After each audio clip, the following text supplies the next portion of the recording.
have to hear this voicemail, and you have to hear this story. Just trust me.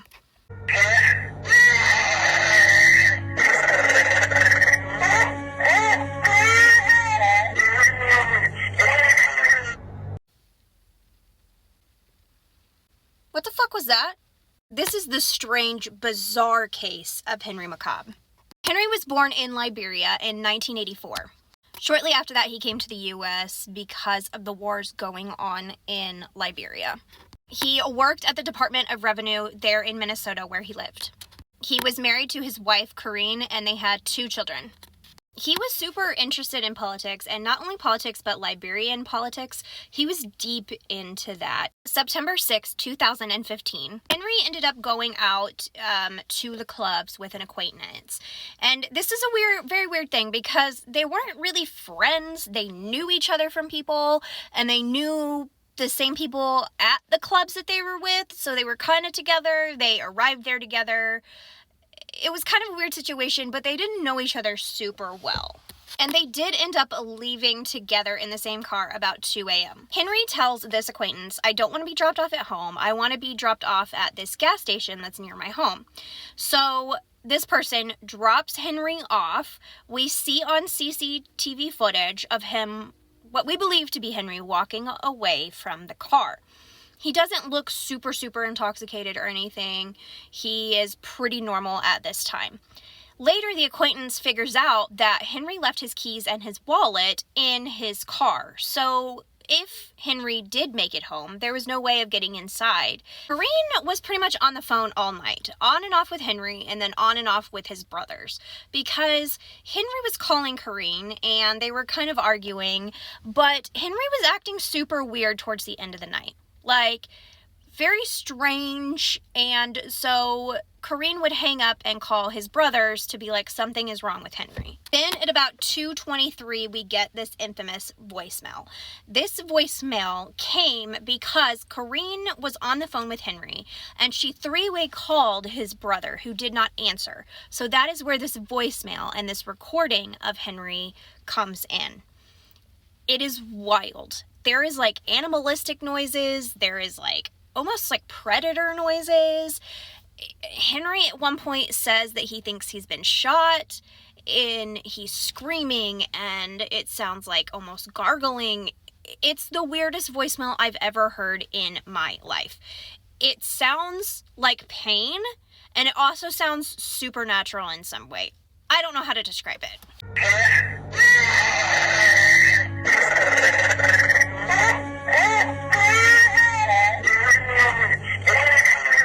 The next day, they could not find Henry, so his brother reported him missing.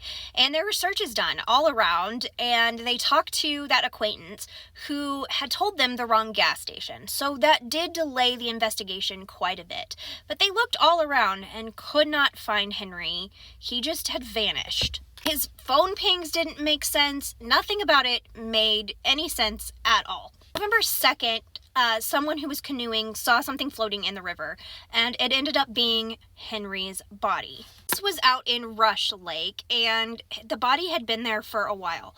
But when they went in for autopsy, they found the weirdest things. And by me saying they found the weirdest things, they didn't find anything. After that voicemail of him in pain and the weirdness of it all and him saying he's been shot, there was no trauma to this man's body.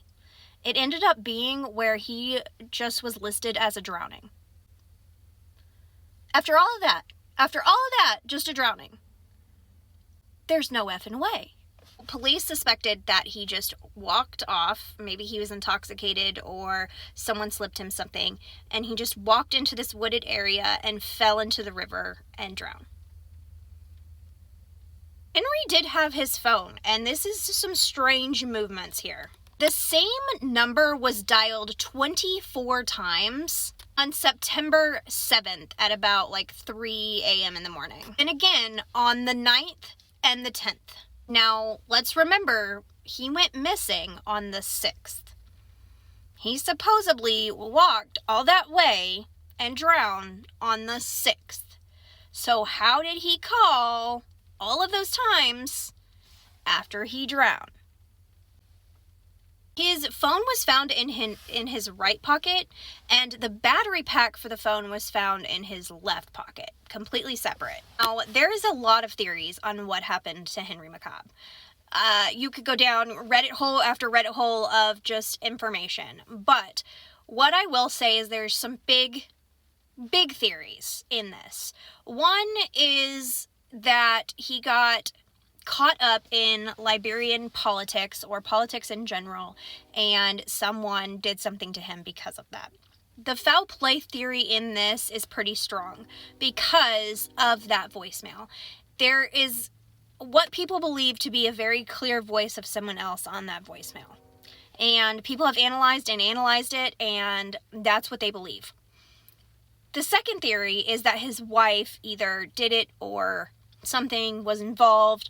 Now, she was in California, so she didn't physically do it, but hiring someone, that's what they believe. I don't know. There's some information there, but there's not anything like super concrete.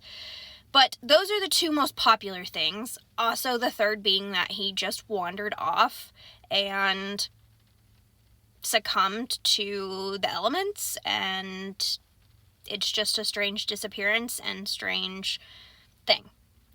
And then the fourth category being that it's like the supernatural happenings, either aliens, ghosts, Bigfoot. I could go on and on.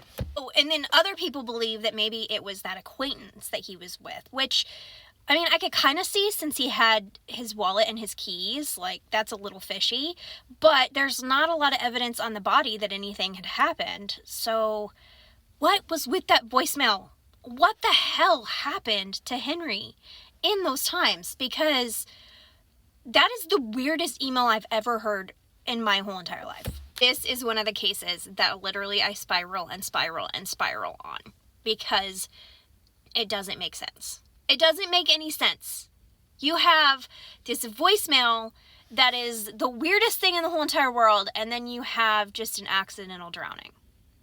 Excuse me. What is happening here? Please tell me all of your theories, all of your comments, all of your stuff below, because I know y'all have some stuff to say about this. Alright, I'll see you guys next time. Unless I go into the woods and there's like animalistic voicemail and then I disappear and then I wind up, you know.